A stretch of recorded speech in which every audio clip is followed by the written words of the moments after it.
this video, I'm going to do a demonstration of how to create a pinch cup with an added foot ring and a handle, and also an added coil for height. Pinch cups are one of the most basic methods of working with clay and hand building. This is a simple pinch cup where it's just a pinch pot, no added height. I am going to show you though in the video how you can add an extra coil on for more height so you can have a larger cup form if you would like. Now, this is an exercise that I do with my Ceramics 2 students at my high school. In this exercise, they're learning the basics of pinch forming, how to clean a pinch form, how to add clay on when it's the correct moisture, such as making the foot ring and making the handle and adding a coil to the top, and also how to create some sort of a texture, a design, a pattern to the exterior to add a little bit of visual interest. I teach my kids about the kinds of glazes that will help enhance their surface design. I do have another video in this small series of making the pinch cup on how we glaze them, so you could check that out. I'll link it in the video description. We use a lot of Celadon glazes, and Celadon glazes are glazes that have a transparent quality to it, where when you have texture, where it does what it's called breaking on the edge of the texture, so you can see the lightness underneath there. That is the clay body that is showing through. We also use quite a bit of Chino glazes, which will similar to the Celadons in that it will break on the edge of the texture, but instead of showing the white or the lightness of the clay body underneath, it is showing dark. So this is the same clay body. You can see it's just a different way that the glaze will react to it. This base glaze will show dark on the texture. I'm going to set these aside and let's get started.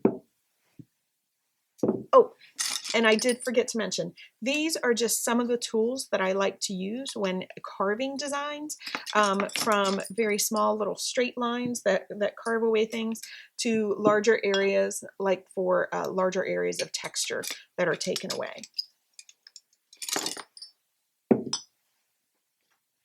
All right, so for my students, we are using the stoneware clay body that I have in class, the brown stoneware. This is standard 153.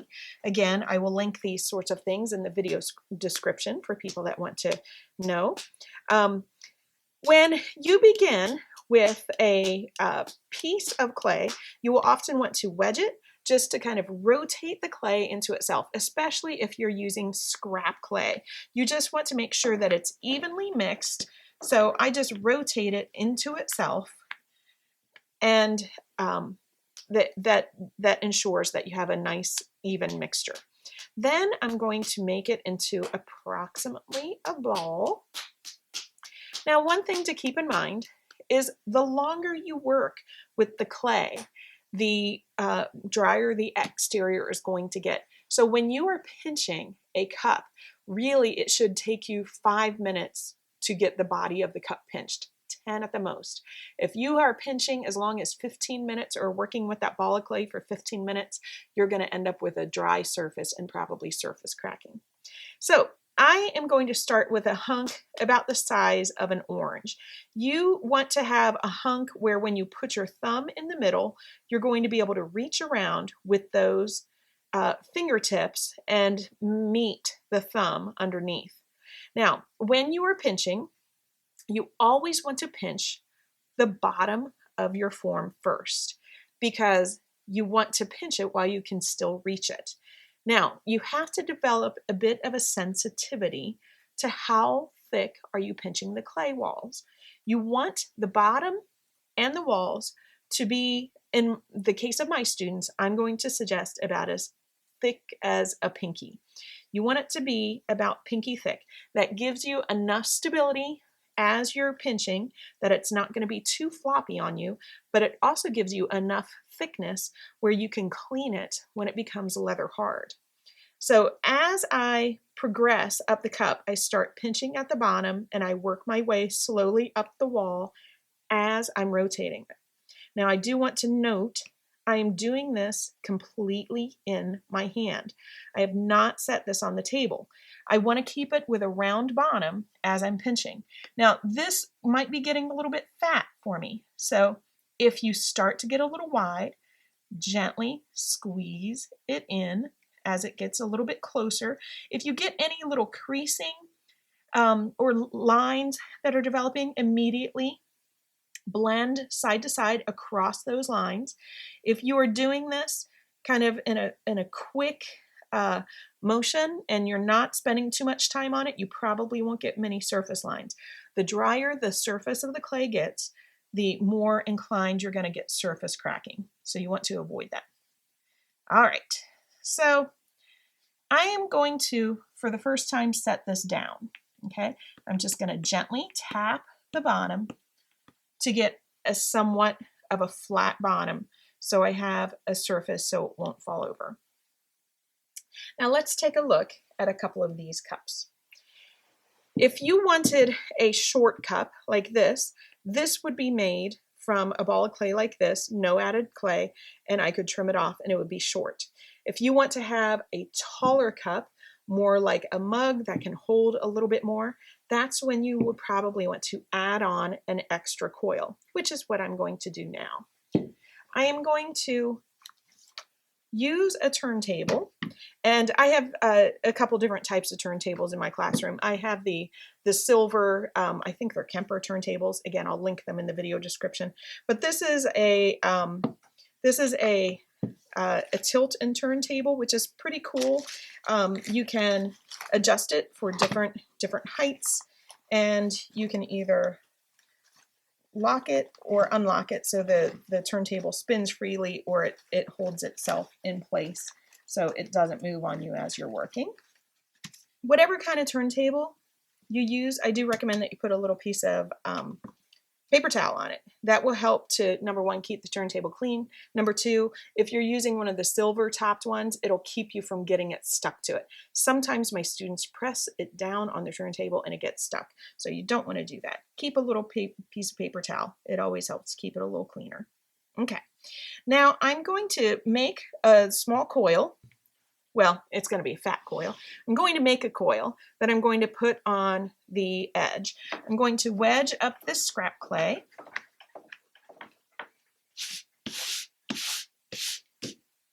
And I'm going to start off by squeezing the clay to get it to form into the coil shape first.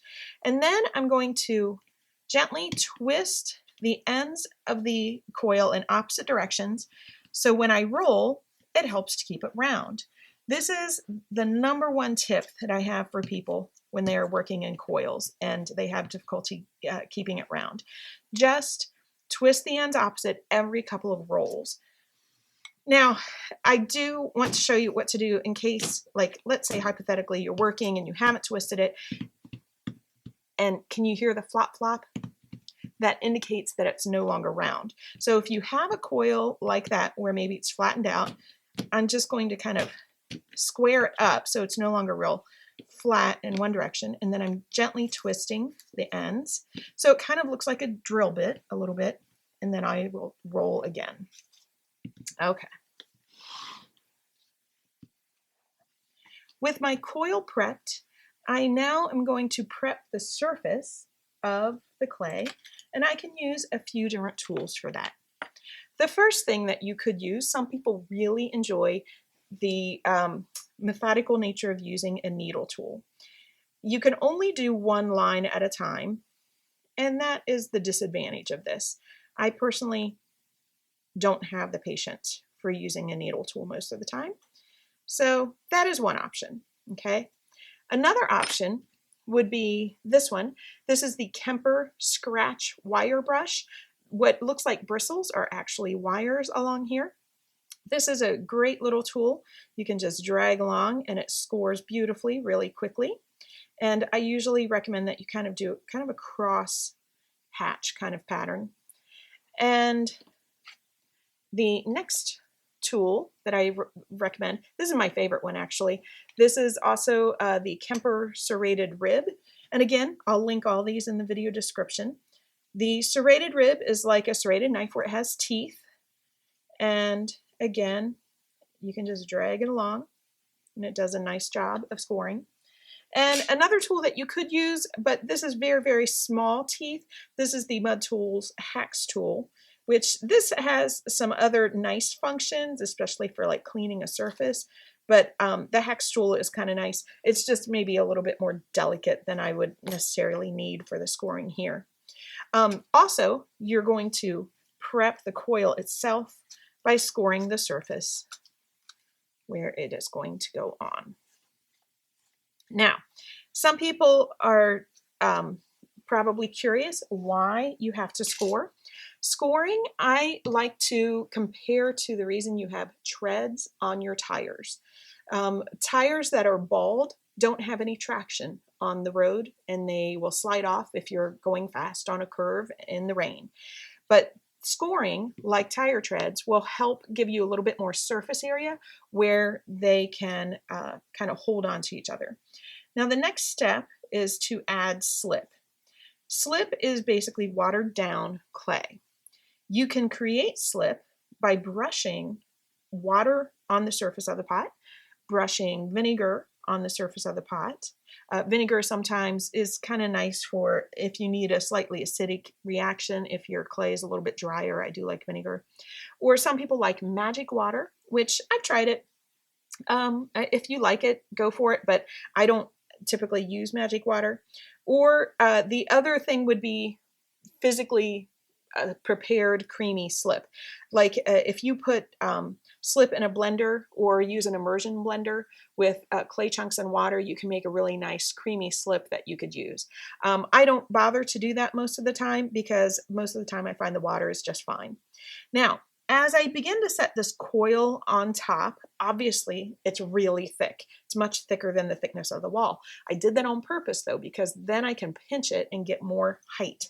When you go to connect a coil, my one recommendation is always do it at an angle. Okay, that way, when you go to connect the angles, it's a little easier to blend. If you do just like a blunt cut, that's a flat blunt cut, it's much harder to physically blend it together. So I'm going to add a little water there, push those together, and now where that connection was made, that's where I'm going to blend. Okay, now the scoring is touching scoring and I have slip between it. If your hands are a little bit on the wet side, you could always get some of the moisture off so you're not, you don't have it like a slippy mess there. I do like to use my fingers. You can use a tool. Like in the case of this, I was using the back of my index finger because that kind of works a little bit like a wooden tool does. If my thumb is dry, I can use like the pad of my thumb and kind of push and smoosh that clay from the coil down into the pot. Or if you prefer, you could use like a wooden tool. I like this is the wooden knife, the Kemper wooden knife, and I like this tool quite a bit as well. If your hands are just a little bit maybe on the wet side, or you don't want to get clay all over your fingers so much, you could try using this. So I've blended the outside of the coil.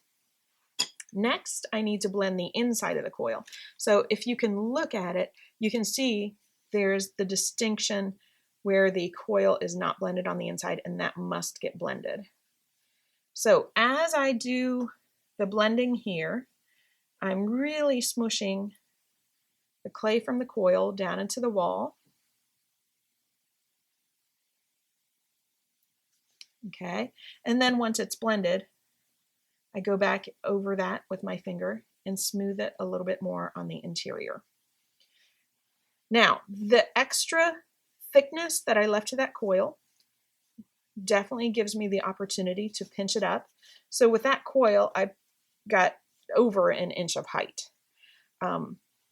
If your clay is, if you have like a big dip in your coil, just so you know, You can always do, say, like, a partial coil if you happen to have a dip. I don't have a dip here, so I'm not going to do that. But it is kind of a nice thing to know that you don't have to do complete coils if you wanted to do a partial one to fill in something. Now, do keep in mind that the ultimate height of your cup is determined by the lowest level of your rim. So as I look at this, now obviously this has a foot ring, so I would have a little bit more height. If I wanted it to be, a little bit taller, I may have to add on to the lowest level. Like if I wanted it to be at a higher level here, I'd have to level out the low spots, is what I'm trying to say. But this one works just fine for me as it is. I kind of like that, okay? Now, on the very first day that you are building, this might be as far as you get. And if this is all you get on the first day, that is fine. But I do want to show you a couple of other things that you can do if you have time. So one of the things that you could do if you have time, I'm going to gently take a yellow Mud Tools rib and I'm going to smooth this out. If you do not get to this point, it is fine because we can always smooth it when it's leather hard. In fact, it's a little bit faster and easier sometimes when we are doing the sure forming to make sure that we get it nice and smooth. But this helps to get rid of some of the worst denting when it's plastic. Okay.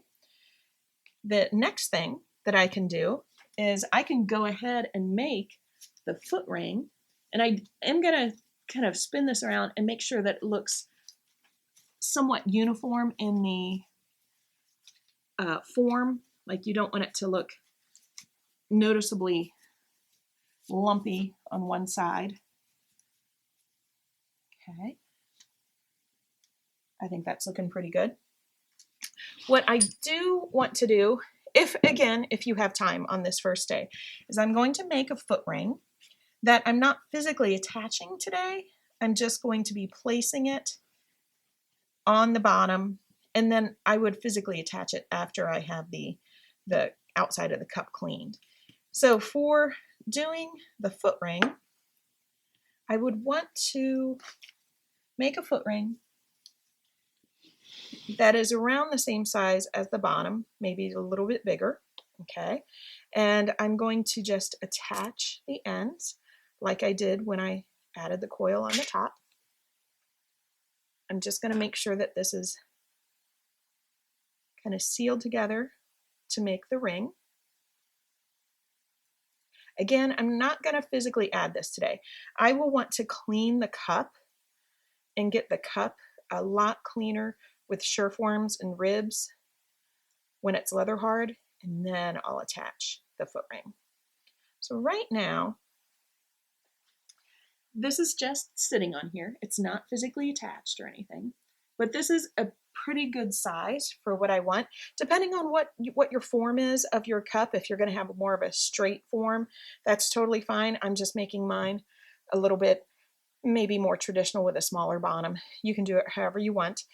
This cup is going to be a little bit bigger than this purple cup, but it will shrink quite a bit. The stoneware shrinks quite a bit. And this is pretty good for the first day. Now for my students, make sure that you put your initials on it. Put your bell, so like whatever bell you have ceramics, put your bell on it. Then you're going to be setting it on a wear board, and you could keep the paper towel on that. It helps to keep the wear board clean. You'll put it in there, no covering. 24 hours will go by, we'll check it. It should be leather hard and ready to clean, and then after it's cleaned, we'll attach the foot ring. And that's the process for how to create a pinch cup with a foot ring and an added coil on the first day while it's plastic. The next video will show how to clean.